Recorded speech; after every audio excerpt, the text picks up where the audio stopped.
우리 진정한 하늘의 복, 전국의 복을 3만원 우리 모두가 되길 바라겠습니다. 강사님 나오실 때 할렐루야. 강사님 모십니다. 강사님 모십니다. 할렐루야. 할렐루야.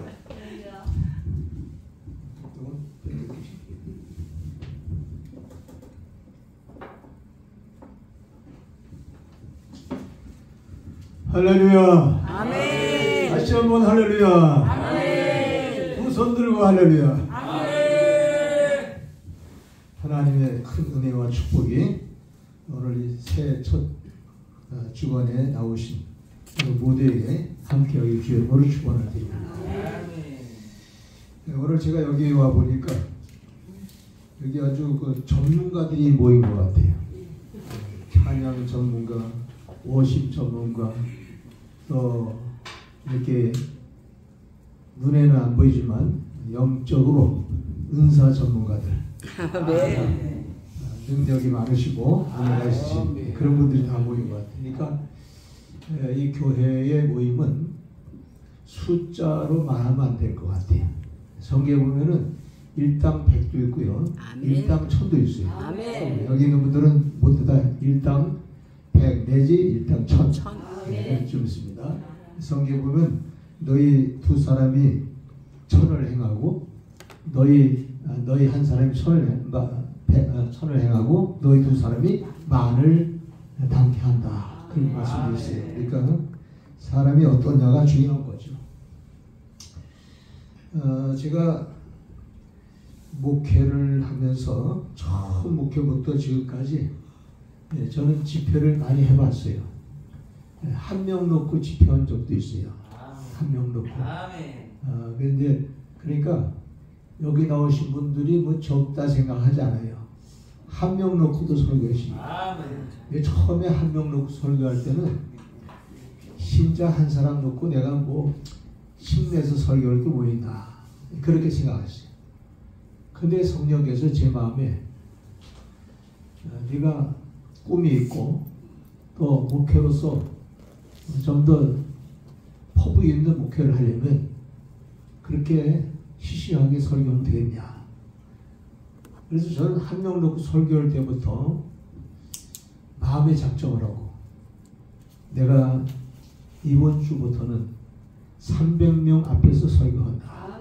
그런 마음가짐을 가지고 설교를 했어요. 근데 석 달 동안 한 사람 놓고 설교를 했는데 한 사람이라는 게 누구냐 하면 이 목사는 신부보다 나은 게 부인을 두기 때문에 한 사람이라도 신자가 있으니까 다행이에요. 근데 중동 지역이 가끔 좀 부럽더라고요.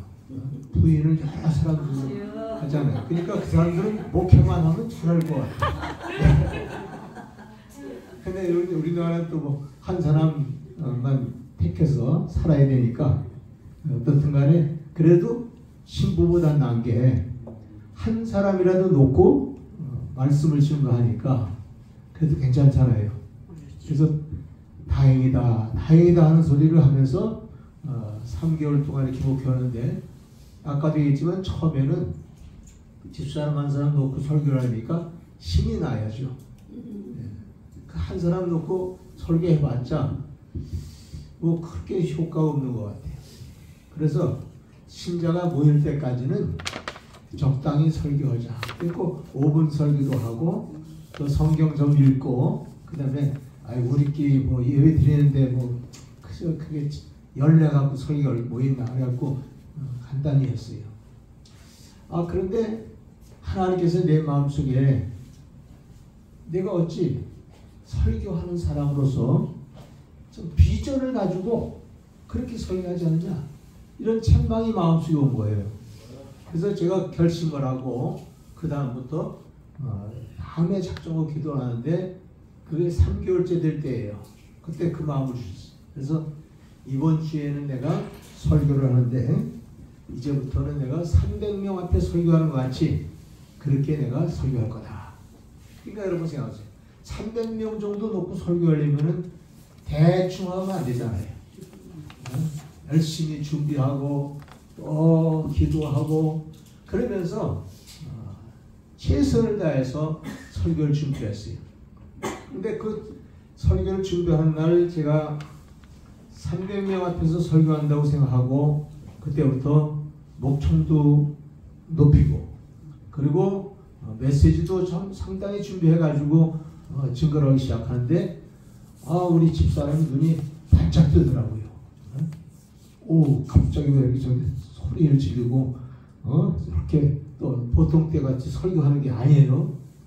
그래서 그런데 그날 역시 우리 집사람 한 사람인데 한 사람이라도 변화시키는 게 내 임무다 생각하고 열심히 설교를 하는데 설교 1페이지 정도 끝날 쯤 됐는데 누가 문을 삐걱하고 들여다봐요.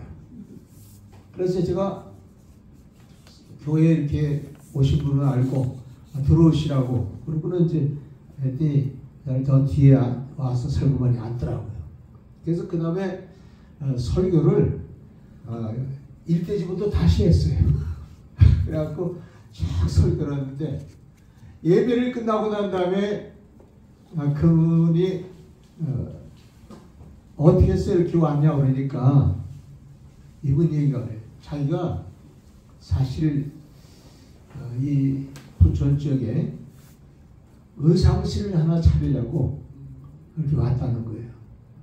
그런데 자기는 좀 나이로운 신자라 주일날 좀 빼먹고 여기 와서 이제 의상실 잘도 보고 뭐 이런 거 여러 가지 보기 위해서 오는 중인데 자기가 그래도 중고등학교 때 신앙생활을 열심히 했었는데 지금은 신앙생활 잘 안 하잖아요. 근데 길을 지나갔는데 설교가 쭉 울린단 말이에요. 그 위를 쳐다보니까 자그마한 2층인데 설교를 얼마나 심차게 하는지 그래서 가다가 멈추고서 설교 소리를 좀 들었대요. 그러니까 1대진 벌써 들었는데 내가 또 반복한 거야. 그래가지고 설교를 듣는데 교인이 얼마나 많으면 저렇게 열심히 설교할까. 그래가지고 문을 열어보니까 아무도 안 보이고 앞에 한 사람만 보인단 말이야. 그래서 도로 가려고 그러다가 보니까 들어오라고 하는 바람에 그냥 끌려 들어왔다고 그러더라. 그런데 그 한 사람이 말이죠. 내가 진짜 하나님 앞에 설교를 열심히 하겠다. 이런 결심한 그날 그분이 거기에 들어온 거예요. 그래가지고 그분이요. 목사님의 그 열정을 그때는 전도사였어요. 전도사님의 그 열심 큰 감동이 돼갖고 제가 여기에 이제 의상실 하기 위해서 오게 되는데 이 교회에 등록하겠다고 하죠. 그래서 최초의 등록자가 생겼어요. 근데 그 최초의 등록자가요 아주 신앙이 잘 들어가가지고 그래가지고 이 사람이 저희가 1년 반 후에 성도가 한 80명 정도 돌파했는데 그때 이분이 말이죠. 최초의 신자로서 교회당을 짓게 되는 역사가 일어나는데 그 교회당 짓는데 70%를 담당했어요. 건축한 건물을. 그래가지고 교회당을 최초에 지었는데 지금 부천에는 그게 큰 교회라는 이름으로 바꿔서 지금 있는데 어쨌든 이때로부터 하나님이 역사하기 시작한 거예요. 그래서 저는 그때 그걸 교훈으로 삼아서 한 사람을 놓고 설교해도 정말 영혼을 사랑하는 마음으로 설교하고 성령의 역사하도록 설교하는 그런 목회를 해야겠다. 그런 결심을 하고 이제 했어요. 그러고 난 다음에 두 번째는 노인네만 두 내외가 사는 시골 교회로 제가 가서 이제 목회를 한 적이 있었어요. 그때도 노인네를 둘을 놓고 열심으로 설교도 하고 했더니 하나님이 아이들 셋을 보내주더라고요. 그래서 아이들 셋을 놓고 계속 기도하고 그리고 또 아이들 셋을 불러가지고 매일 저녁 집회를 했어요. 또 제가 집회를 좋아해요. 그래서 매일 저녁 집회를 했더니 세상 아이들이 말이죠. 안수기도 하고 그러는데 방언이 터지고요. 은혜를 받아요. 근데 주일 되면요, 이 애들이요 전도를 해갖고 몰려오는데 아이들이요 한 30명씩 오는 거예요. 3명 왔던 게 30명이 되고. 그리고는 얘들이요 주일날 되면 안내까지 다 쓰고 있어요. 그리고 제가 그 어린 애들을 데리고 이제 목표로 하다가 보니까 어린애들이 부모가 있잖아요. 부모님 되시니까 제가 이제 그 아이들한테 순서를 짜가지고 내가 이제 어떤 대신방이 있으니까 대신방을 한다고 그래갖고 그 가정마다 이제 아이들 가정마다 다 방문하기로 이제 했어요. 그랬더니 그 학생들은요 학교 선생님들이 자기 집에 순방한다든가 그러면은 대단히 준비 잘하잖아요. 사람들이 그 준비를 그렇게 했더라고요. 애들이 말이죠. 우리 교회 선교사님 오신다고 말이죠. 그래가면서 그냥 애들 그 부모들이요.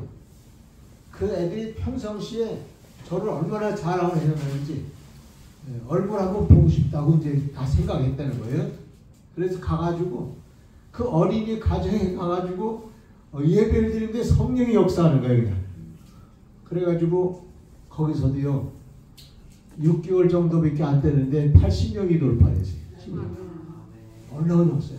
그래서 저는 그 경험을 생각하고서 제가 목회를 했는데 하나님은 그냥 역사하시는 분이 아니다. 하나님은 최선을 다하는 자에게 역사하십니다. 그걸 깨달았습니다. 그래서 오늘 제가 그런 의미를 생각하면서 오늘 나오신 여러분들은 오늘 저에게 뭐 당장 큰 은혜를 받겠다는 것보다는 여러분들의 방향성을 주려고 해요. 방향성. 여러분 제가 요즘 그 관심 있게 보는 사람 중에 스포츠맨 중에는 이제 지나간 이제 김연아라고 하는 이제 피겨스케이팅 선수 있었죠. 또 그다음에 이제 요즘 아주 뜨고 있는 영국에서 열심히 뛰는 손흥민 선수 됐죠. 또 전에는 또 골프 선수 박세리 이런 사람들에 대해서 쭉 제가 참고로 연구를 하고 그들에 대한 정보를 좀 수집했어요.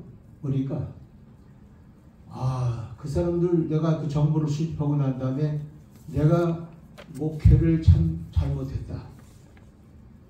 이 정도는 해야 되는데 그런 생각했어요. 왜냐하면 이 사람들이 그렇게 유명한 사람이 되기까지 거기에 멘토가 있고요. 코치가 있고요. 감독이 있고 그런데 이들이 말이죠. 그 정상에 오를 때까지 엄청나게 노력을 한 거예요. 근래에 손흥민 같은 경우는요. 그 아버지가 지금 그 15년을 지도하면서 이제 그를 아주 축구 스타를 만들었는데 그 어린 나이 때부터 내가 축구를 원하느냐? 예, 원해요. 너 축구 선수가 되기를 원하느냐? 네, 원해요. 그 아버지가 이제 다짐을 하고 그러면 내가 어떤 어려움이라도 견디면서 축구 선수가 되기 위해서 힘쓰겠느냐? 그러니까 그러겠다는 거예요. 그래가지고 그 아버지가요. 우리 국내에서 훈련을 처음부터 시키는데 우선 축구라는 게 뭐예요? 공을 다루는 거잖아요. 그러니까 공을 다루기 위해서 그 기술을 연마시키는데 하루에 5시간 내지 8시간은 어린아이 때부터 시킨 거예요. 거기다 또 축구를 하다 보면은 기술만 갖고 안 되잖아요. 힘이 있어야 되고 달리는 걸 잘해야 된다. 그래서 손흥민 선수가요 공을 몰면서 뛰는데 일반 웬만한 선수들이 그냥 줄기차게 달려들어서 쫓아와도 못 쫓을 정도로 그렇게 빨리 달리는 거예요. 공을 가지고 달리면서도 그냥 달리는 사람을 앞장서 나갈 수 있도록 그렇게 스피드가 빨라진 거예요. 근데 그 훈련을 아버지가 하루에 몇 시간씩 시킨 거예요. 몇 시간씩. 또 시키고 또 시키고 또 시키고 이렇게 하기를 하고 난 다음에 구라파로 넘어간 거예요. 거기 넘어가 가지고서 손흥민이 그때부터는 자기 스스로가 이제 구역 훈련을 해야 돼요. 그런데 자기가 하루에 8시간 이상을 훈련을 위해서, 다른 것도 공부해야 되고 다른 것도 많이 해야지만은 훈련을 위해서 8시간을 모든 만사를 제쳐놓고 거기에만 전념한 거예요.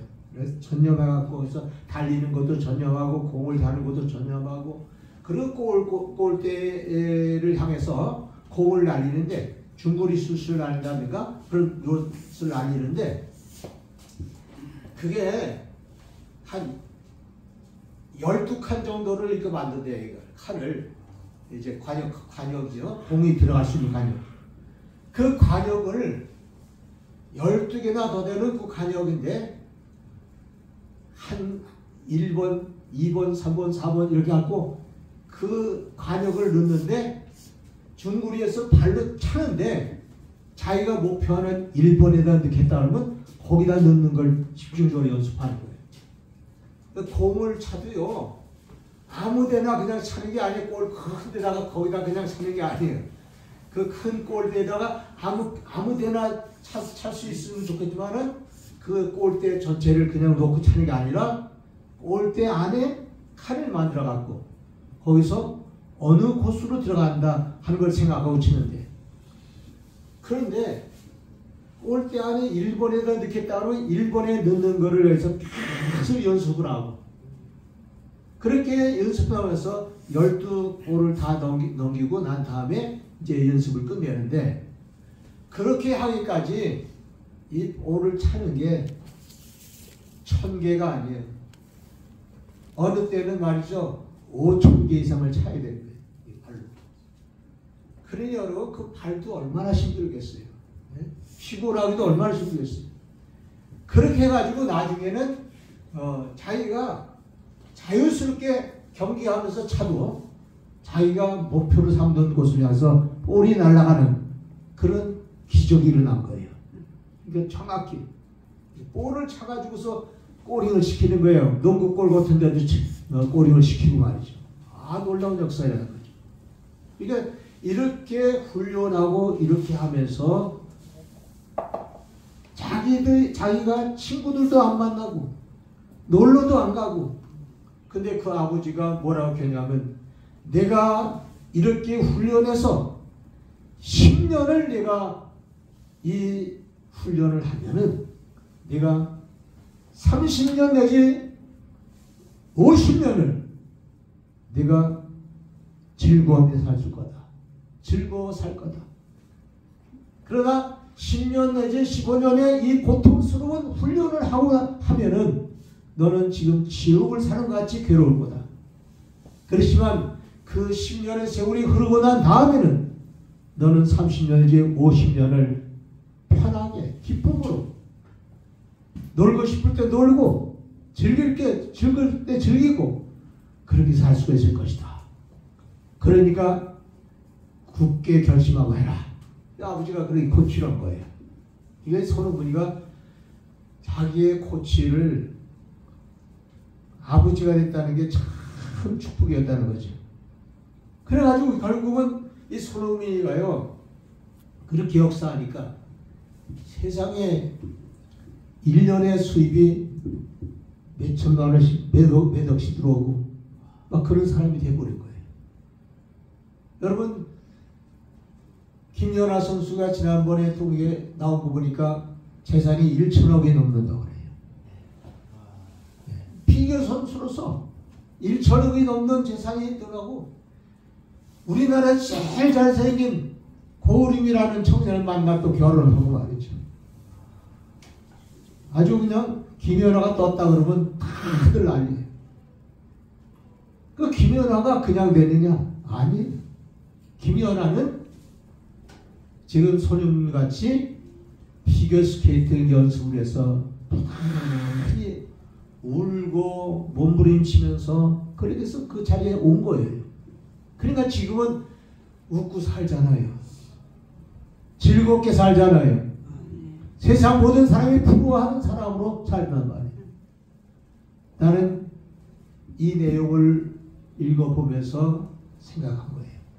오늘 하나님의 종들과 하나님의 성도들이 영적인 복을 얻기 위해서, 이 세상의 복을 얻기 위해서 뛰는 사람들만큼도 뛰지 않으면서 복을 받겠다고 하는, 이거는 참 엉터리다, 그런 생각을 했어요. 특히 하나님의 종들인 목회자들이 엉터리로 목회하는 게 얼마나 많아요.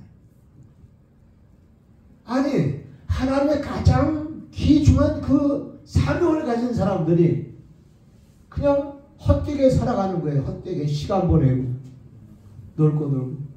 제가 장경도 목사님이 간증하는 소리를 듣고 제가 충격을 한번 받았어요. 받았는데 이분이 신학교를 공부하러 들어가고 난 다음에 목회를 하는데 목회가 얼마나 힘들어요.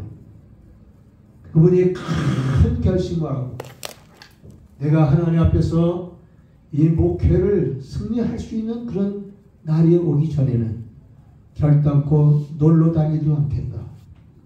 어디 그냥 사람 만나는 것 때문에 바쁘게 다니지 않겠다. 이 결심을 하고요.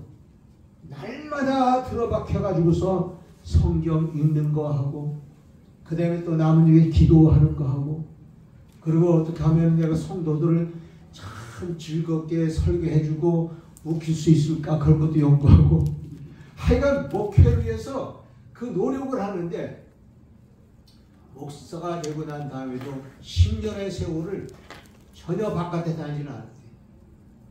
그랬더니 어떤 친구들은 10년쯤 되니까 나 이번에 해외여행 갔다 왔는데 여행 안 가냐고 그러더래. 난 지금 여행 갈 시간이 없다고. 또 어떤 사람들 말이죠. 어디 먹을 거 있는데 먹을 거 한번 목사한테 대접한다는데 가자고. 나 지금 시간이 없어 못 간다고. 그래가지고요.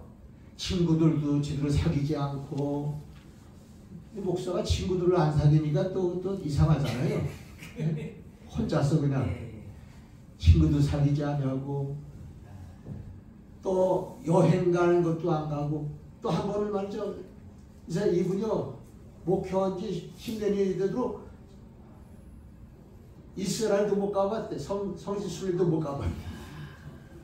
모든 걸 다 제쳐놓고 말씀 연구하는 거, 기도하는 거, 어떻게 하면 하나님 말씀을 잘 증거할 수 있을까, 이것만 연구하면서 그렇게 지냈는데, 그분이 나중에 뭐라고 하잖아요.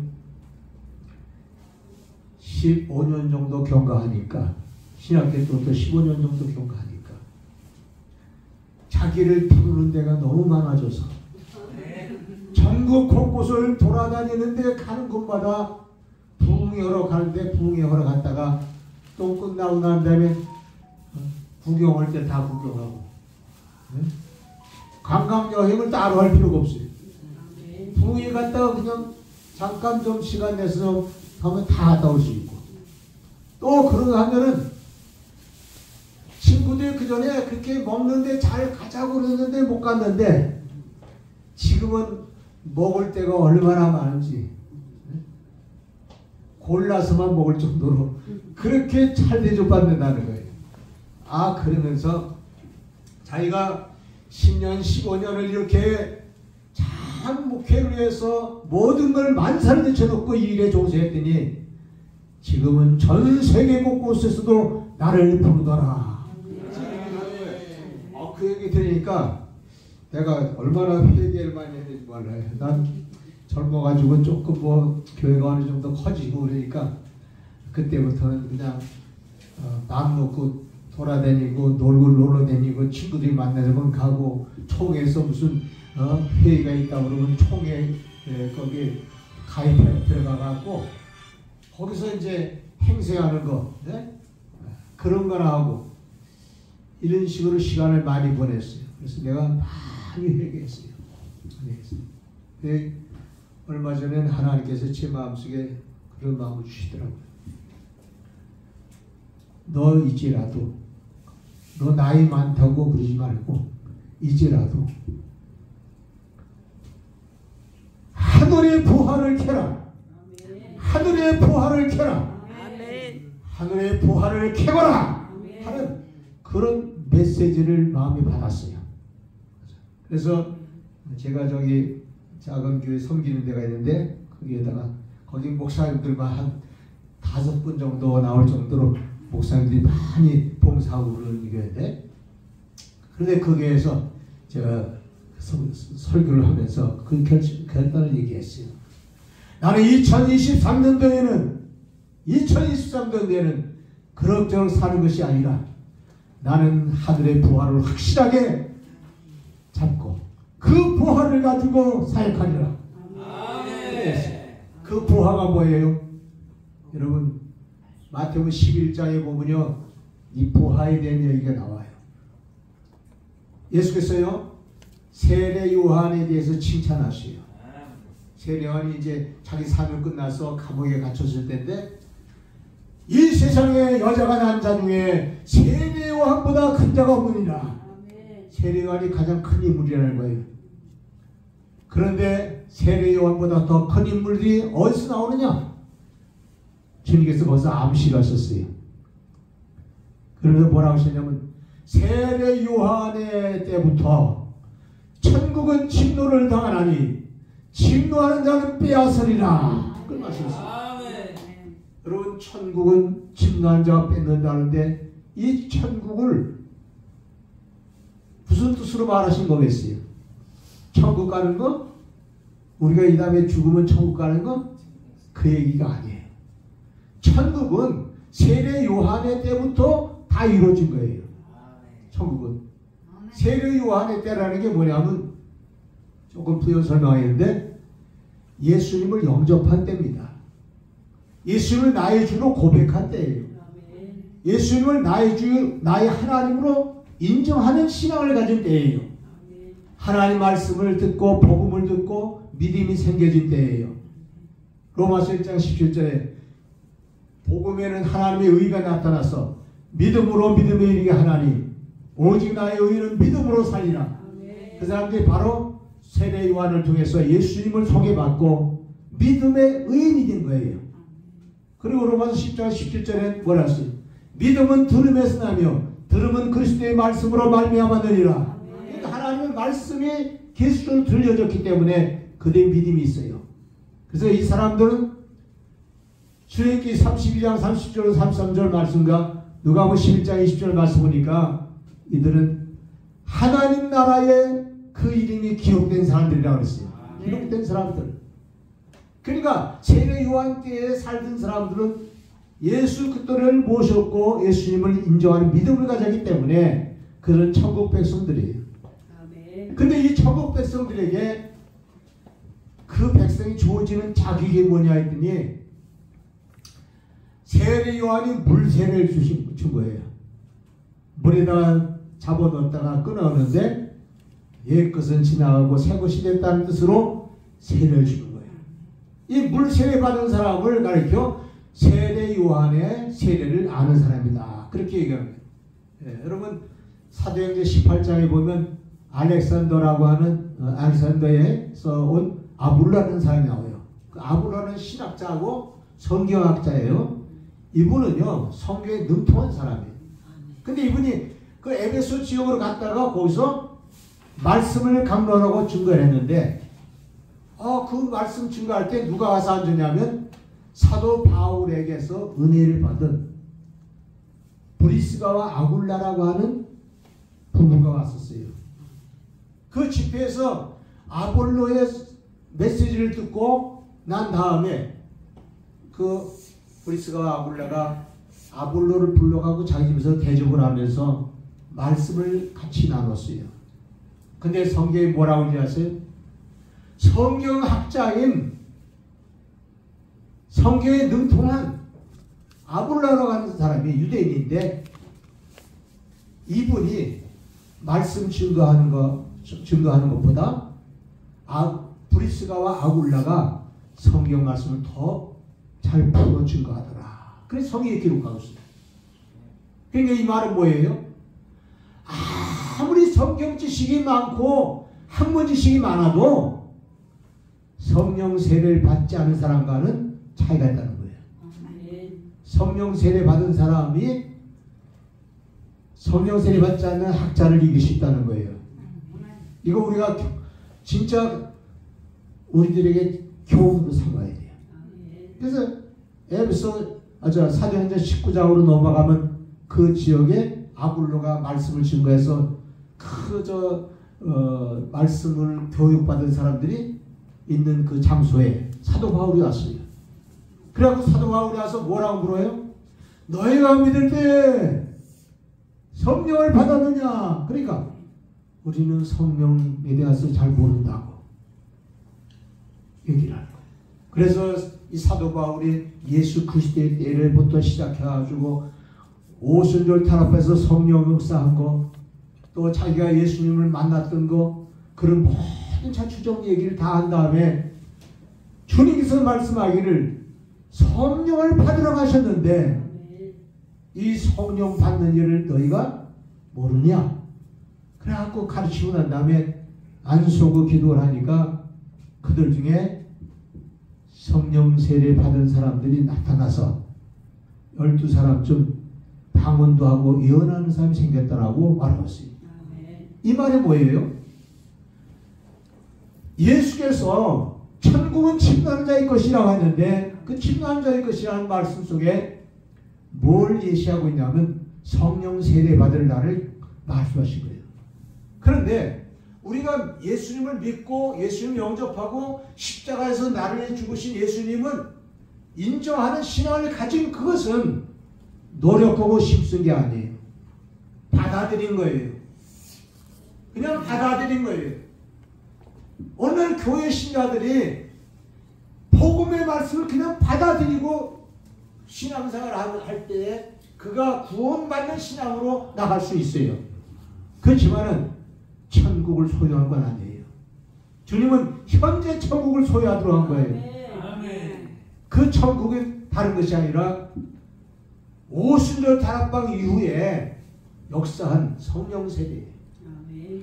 성령이 너에게 임하시면 너희가 권능을 받고 예루살렘과 유다와 사마리아와 땅까지로 내 증인이 될 것이다.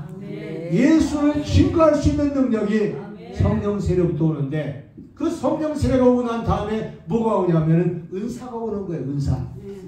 고린도서 12장 4절로 11절 말씀 보니까 성령의 은사는 9가지가 거기 표시됐는데 지혜의 말씀 은사, 지식의 말씀 은사, 믿음의 은사, 능력의 은사, 병 고침의 은사, 또 예언의 은사, 영분별의 은사, 방언의 은사, 방언 통의 은사, 이렇게 9가지 은사가 임하는데 그 은사가 임해서 역사하게 될 때 하나님의 영광을 드러낼 수 있는 거예요.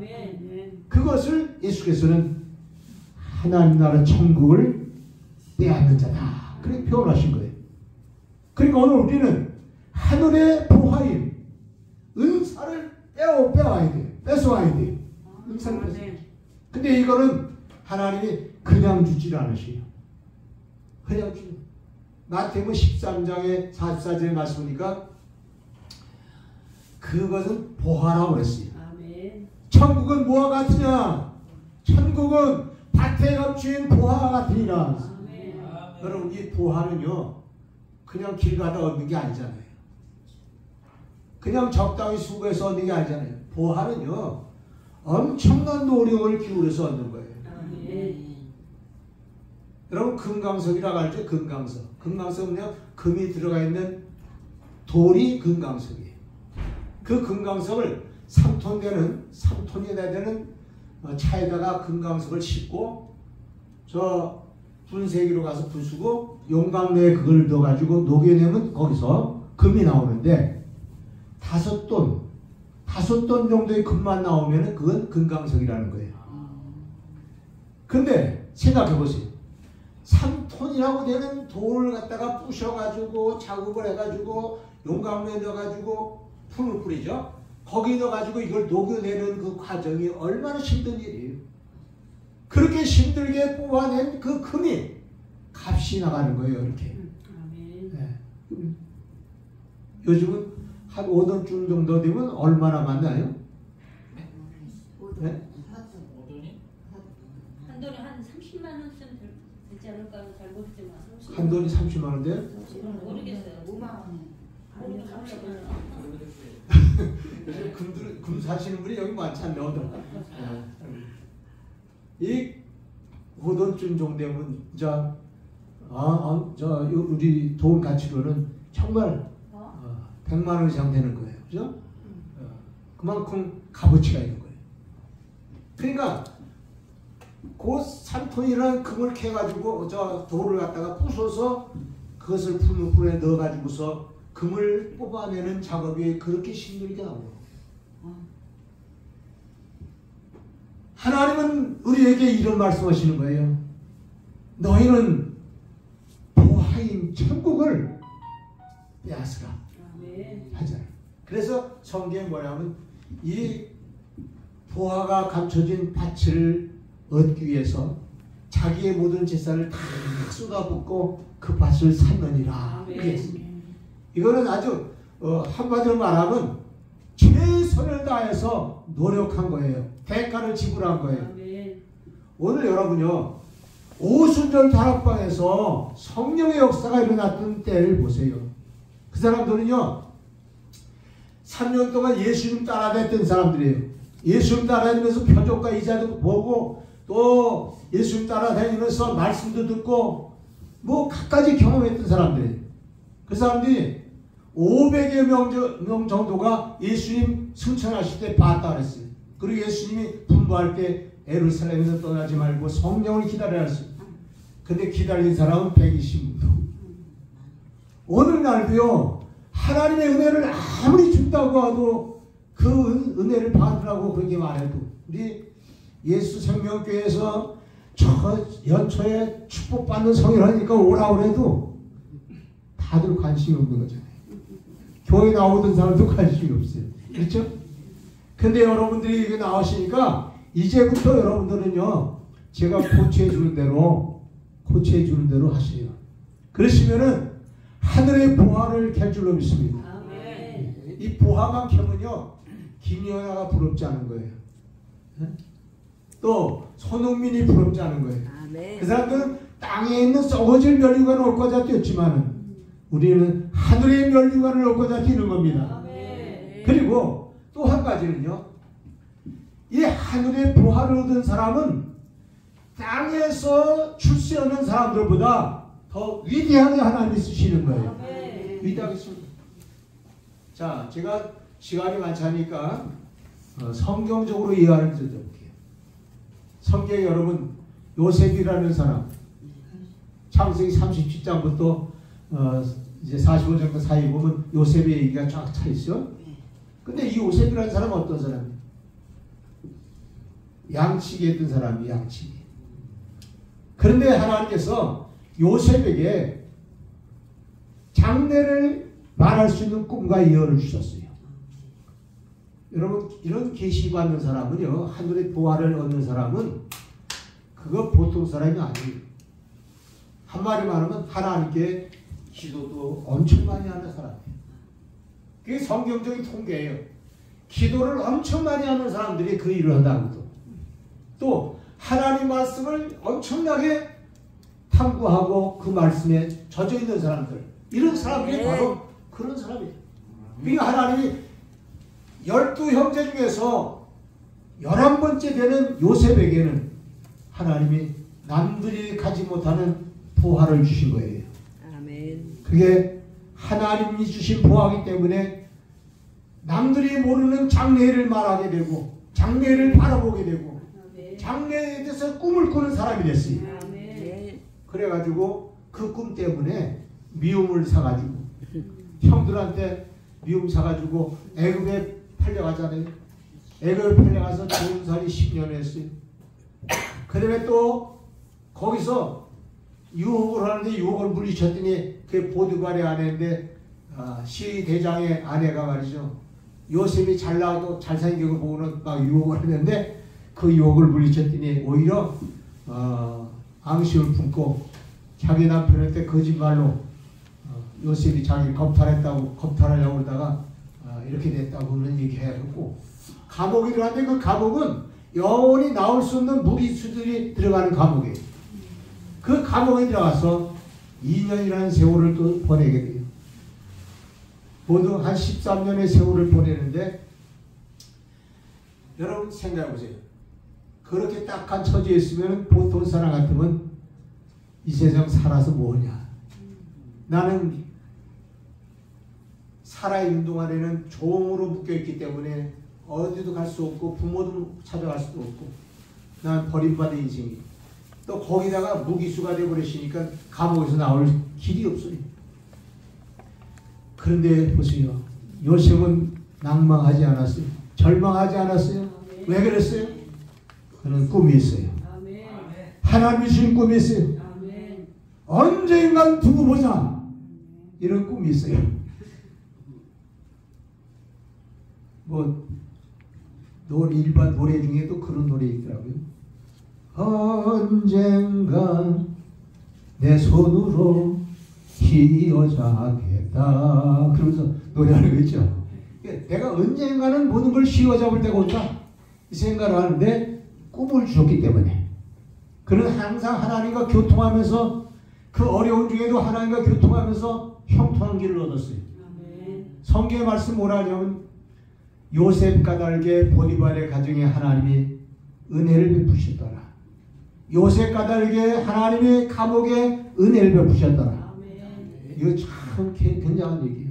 오늘 하나님께로부터 이 은사를 받은 사람은요, 하나님께서 그를 통해서 역사하기 때문에 그가 있는 곳에는 복이 임하는 거예요. 그가 있는 곳에는 형통함이 임하는 거예요. 그래서 교회도요, 복받은 신자가 들어와야 그 교회가 잘 되는 거지. 복받지 못할 신자가 들어오면 그 교회가 때로는 시험 들어버려요. 엉망돼 버려요. 그런 일이 많아요. 그래서 우리 생명교회도요, 복 있는 사람이 많이 일어나도록 기도해요. 복 있는 사람. 복 있는 사람이 한둘만 일어나도 피곤하가 막습니다. 근데 요셉이 그렇게 살았는데 세상에 하나님이 역사하기 시작했어요.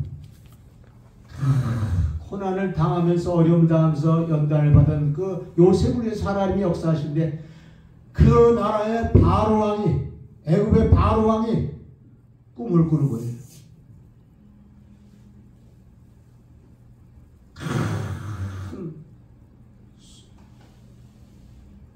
그 순서가 바뀌었네. 처음에는 말이죠.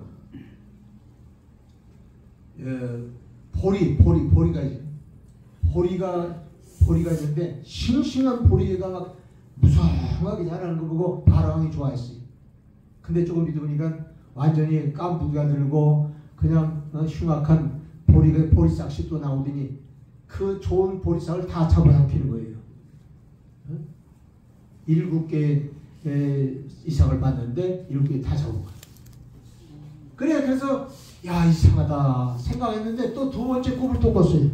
그 꿈은 뭐냐면 아주 살찐 소가 7마리가 있는데 야, 참 탐스럽다, 좋다. 그런데 흉악하게 빼리빼리하고 말이죠. 아주 그냥 해골만 남은 그 7소가 또 등장하더니 그걸 다 잡아먹는 거예요. 그걸 보고 난 다음에 바로왕이 가슴이 막 떨리는 거예요. 온몸이 막 후들후들 떨려요. 이상한 꿈을 꿔가지고 공포감이 왔습니다. 그래서 그 신하들에게 물었습니다. 내가 이러한 꿈을 꿨는데 얘 꿈을 해석하려는 사람 누구 있느냐? 아무도 해석하는 사람이 없어요. 그러니까 왕이 나중에 화가 나가지고 박사들 불러라, 술객들을 불러라, 무슨 영적인 일을 하는 그런 지도자를 불러라 하고 다 불렀어, 전국적으로. 근데 애굽촌에 전부 다 불러도 왕이 꿈을 해석하는 사람이 아무도 없어요.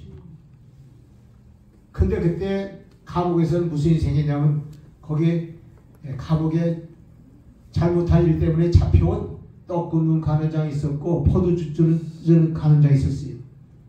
왕 앞에서 그 포도주를 공급하고 떡을 공급해주던 관원장이 왔었는데 이 사람들이 말이죠, 꿈을 꾼 거예요. 거기서 또 그때 한 사람은 뭐라고 꾸느냐면, 내가 꿈을 꿨는데 제가 평상시 같이 왕에게 떡을 갖다 바치는데 그 떡을 내가 바치려고 갖고 가는데 새들이 와가지고 내가 가져가는 떡을 다 먹어버렸습니다. 쪼아서 먹어버렸습니다. 아, 이게 무슨 꿈인지 모르겠다고 근심을 하고 있는 거예요. 왜? 나쁜 일이잖아요. 왕한테 바칠 건데 못 바치니까 망가네. 그 꿈 때문에 근심하는데 또 그 옆에 있던 포도주 짜는 감정이 뭐라냐면, 아, 나도 꿈을 꿨는데 내가 평상시로 왕에게 포도주를 짜가지고서 그 포도주를 가서 왕에게 드니까 왕이 기쁨으로 그 포도주를 받으셨다고 그러는 거예요. 아, 그러면서 그 사람이, 야, 포도주 짜는 관장은 이건 내가 무슨 꿈이지? 무슨 뜻이지? 난 지금 무기수로 감옥에 있는데 떡없는 관장은 나는 내 꿈은 이건 아무래도 안 좋은 것 같은데 무슨 꿈이지? 이러고 있었어요. 근데 그때 그들을 수종 들고 그들을 보살폈던 사람이 요셉인데, 요셉이 그 사람들의 얼굴 보니까 한 사람은 수심이 가득하고 한 사람은 또 뭐 어리광하게 있어요. 그러니까 무엇 때문에 애들 그렇게 얼굴들이 피지부터 오시냐고 이렇게 물어보니까 자세히 얘기를 하는 거예요. 그러니까 요셉이 그 얘기를 했더니, 내가 섬기는 하나님께서 알게 하시는데 떡 굽는 가는장 되시는 분은 안 됐습니다만 이제 앞으로 떡 굽는 가는장은 나라에서 사용을 시키라고 해서 사용을 다 당할 겁니다. 그리고 포도주 짜는 가는장은 다시 복권하셔가지고 왕에게 그 술을 제공해 드릴 수 있는 그 직책을 회복할 것입니다. 그 얘기를 하는 거예요. 그러니까 그 얘기를 듣고서 두 사람은 그게 네가 해석한 대로 그렇게 될까 그러고 있었는데, 갑자기 궁궐에서부터 기마병을 오는 거예요. 그러더니 오는 게 아니라 이제 이 두 사람이 그렇게 있다가 한 사람이 어떻게 됐어요? 한 사람은 올라가서 죽게 되고 한 사람은 거기서 복식을 했잖아요. 포도주 따는 거죠. 그 포도주 따는 가는정이 거기 들어갔을 때 이 요셉이 뭐라냐면, 거기 왕 앞에 가시거들랑 내가 꿈 해석하는 것이 맞는 것을 인정하시면은 그 왕한테 얘기해서 내가 여기 억울하게 감옥에 갇혀 있다고 좀 얘기해갖고 날 좀 해방시켜달라고 그래 간청했어요. 간청을 했는데 세상에 이 포도주 짜는 간장이요 가가지고서 이제 복직을 하고 난 다음에 너무 바쁘고 자기 자신이 할 일이 너무 많기도 하고 자유를 얻은 기분이 너무 흥분해가지고 다 잊어버렸어요. 요셉 사건도 잊어버리고 그랬어요.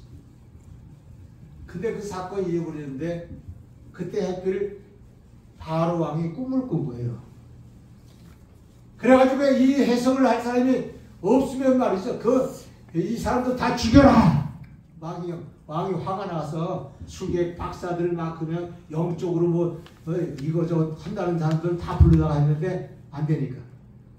그러니까 그때에 부쩍 누가 생각나냐면 포도주 따는 가는장이 그렇지 꿈이라면은 감옥에 있었던 그 요셉 그 청년 아니냐 이래가지고 그 요셉을 생각해내가지고 왕한테 가서 얘기한 거예요. 왕이시여, 제가 이제 포도주 따는 가는장을 복직하는 사건을 내가 꿈을 꿨을 때 그걸 해석해 준 사람이 있습니다.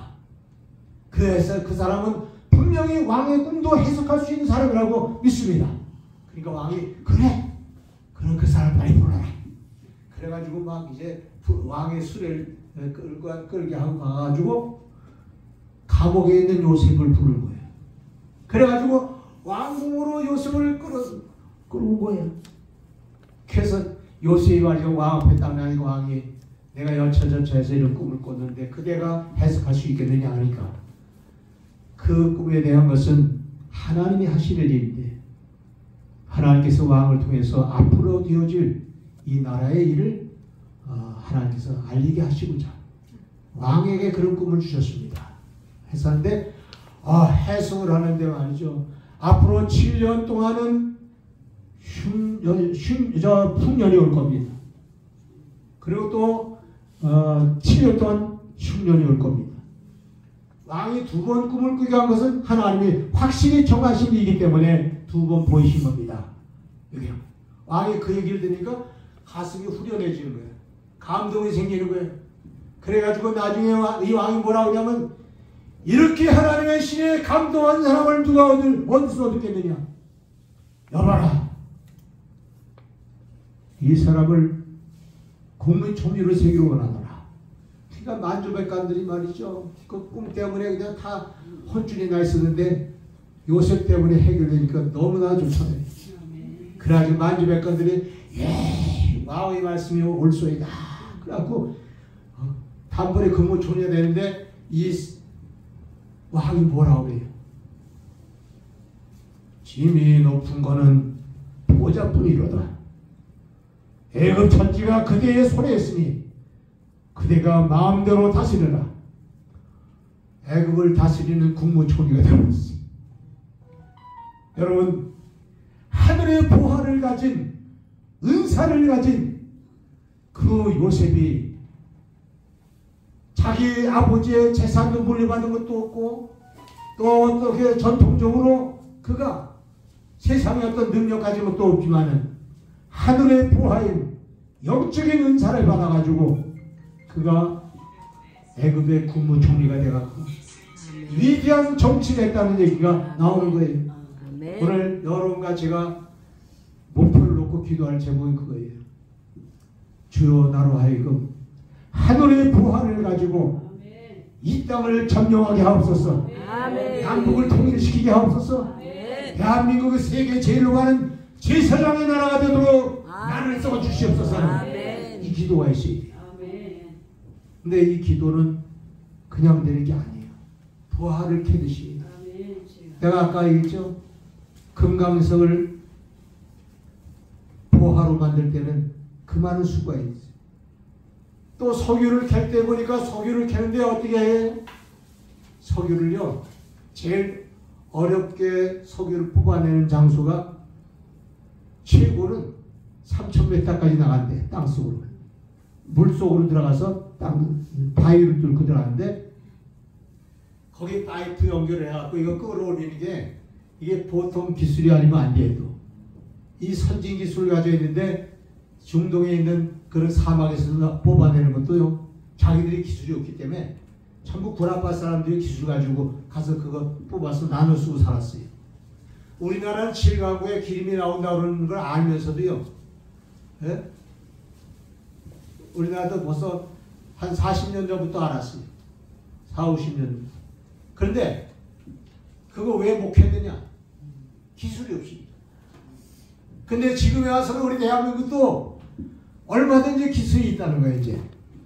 이제 뽑을 때가 됐어요. 근데 그 뽑을 때가 됐는데 야릇하게 일본하고 어떻게 또 같이 하자고 그렇게 타협이 돼갖고 일본이 말이죠. 여러 가지 이유를 대고서 지금 안 하고 있어요. 어쨌든 이렇게 보화를 캐는 게 3,000m에서 또 끌어올리려고 하는 그 노력과 그 공로가 얼마나 크겠어요. 공이. 이렇게 해서 그 보화를 캐는 건데 오늘 교회에 나온 신자들도 예수님 말씀하는 거예요. 천국은 침노하는 자일 것이다. 너는 그 보화를 캐라. 그 말씀하는 거예요.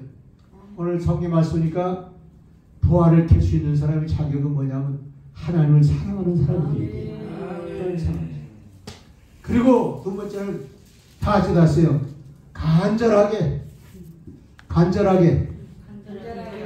따라서 그러니까 간절하게 하나님을 구하는 사람이다. 하나님은요 적당히 구하는 사람에게 만나주지 않지 간절하게 구하는 사람. 그리고 오늘 여러분 여기 말씀 보니까 또 그런 얘기 했어요. 사람이 제일 관심 많이 갖고 있는 게 뭐예요? 돈이잖아요. 물질. 그렇죠? 근데 여기 성경 말씀 보니까 하나님을 사랑하는 자에게는 내가 그들 곳간을 채워주고 많은 재물로 그들을 채워주겠다.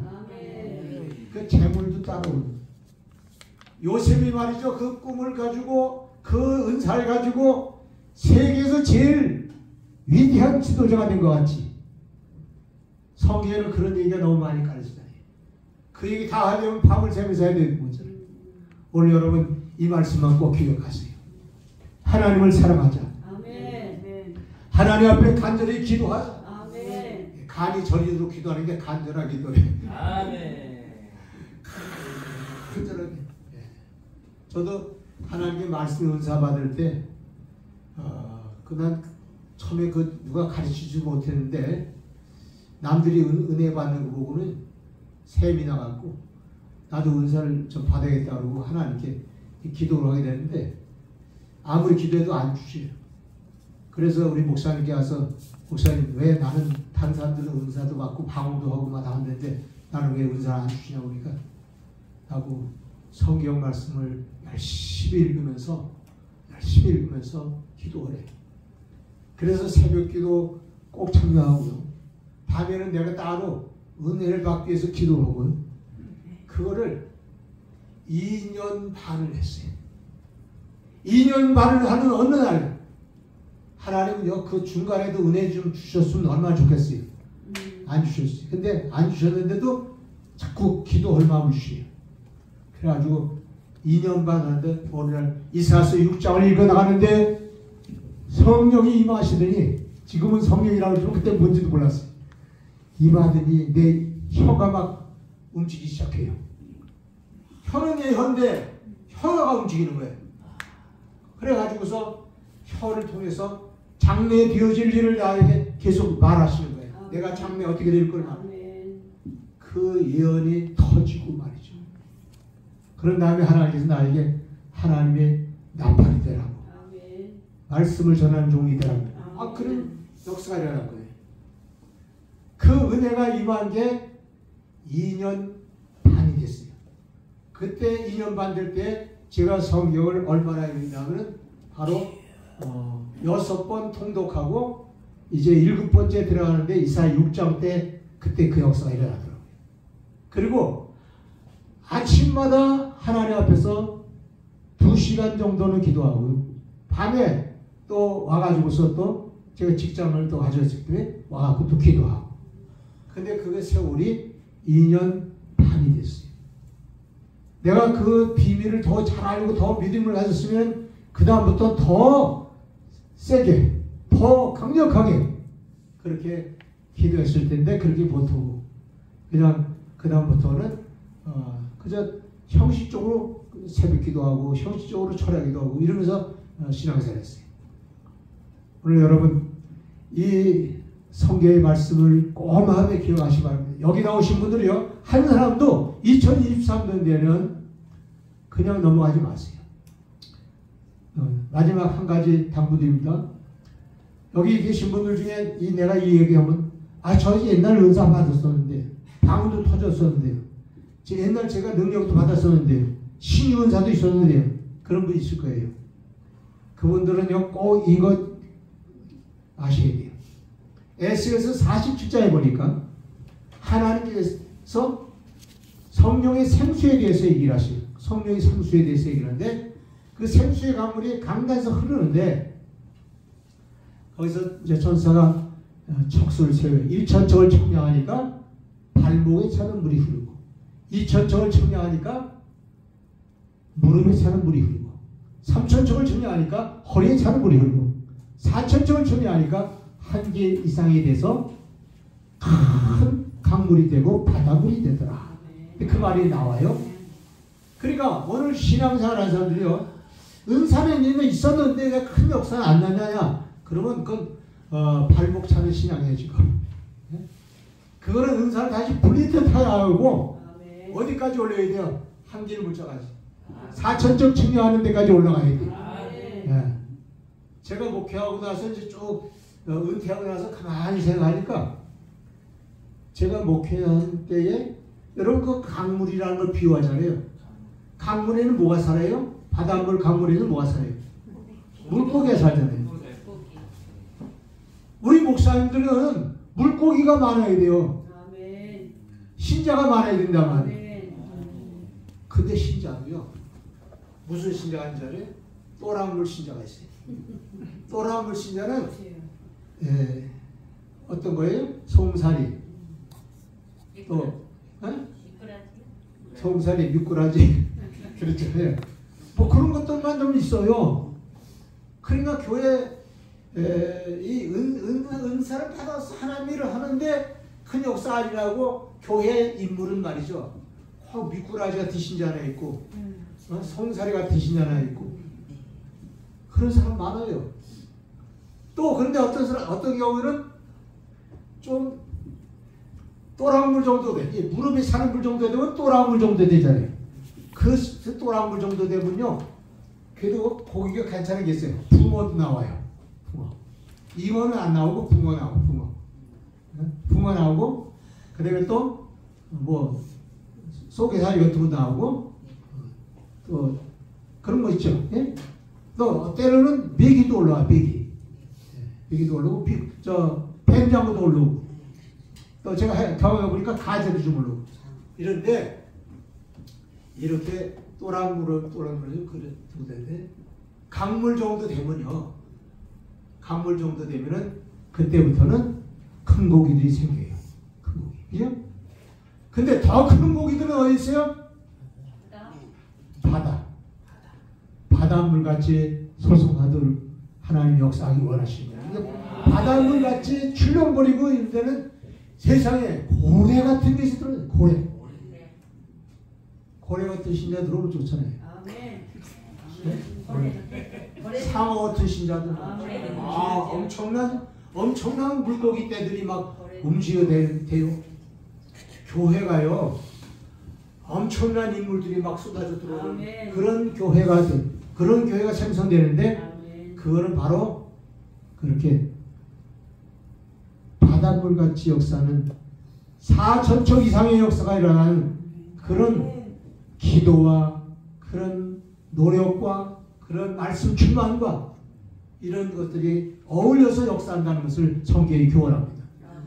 그러니까 아까 얘기했듯이 우리가 땅에서도요. 부활을 얻는 사람들은 땅에서 영광을 얻는 사람들은 남다르게 행동한 것 같이 우리 신앙생활도 그렇게 해야 된다. 그런 신자가 있으면 이 예수 생명교회가 말이죠. 아마 내년도부터는 이 건물 다 사서 쓸 수도 있습니다. 네? 할렐루야. 하나님이 하시면 다 되는 거예요. 그런 마음을 갖고 2023년도는 하늘의 부활을 캐는 천국문을 여는 신앙의 삶이 다 될 줄로 축원을 드립니다. 기도하시겠습니다. 예. 다시 시간이기 때문에 많이 좀 시간이 갔는데 통성기도 한번 하겠습니다. 목사님 한번 통성기도 해주시겠어요? 한번 주여 삼창하고 한번 통성기도 한 3분만 하겠습니다. 주여! 주여! 주여! 할렐루야. 감사하신 아버지 하나님, 오늘 저희 하나님의 말씀을 하나님의 우리 가운데 하나님의 주심을 감사합니다. 하나님의 말씀을 우리 마음속에 새깁니다. 하나님의 말씀을 우리 마음속에 새깁니다. 하나님 아버지여, 오늘 이 자리에 삼수강 사랑하는 모든 것들이 천국의 문을 열고 천국의 부활을 캐는 그런 신앙인이 다 되게 해주시기 원합니다. 오 할렐루야. 하나님 아버지, 2023년들이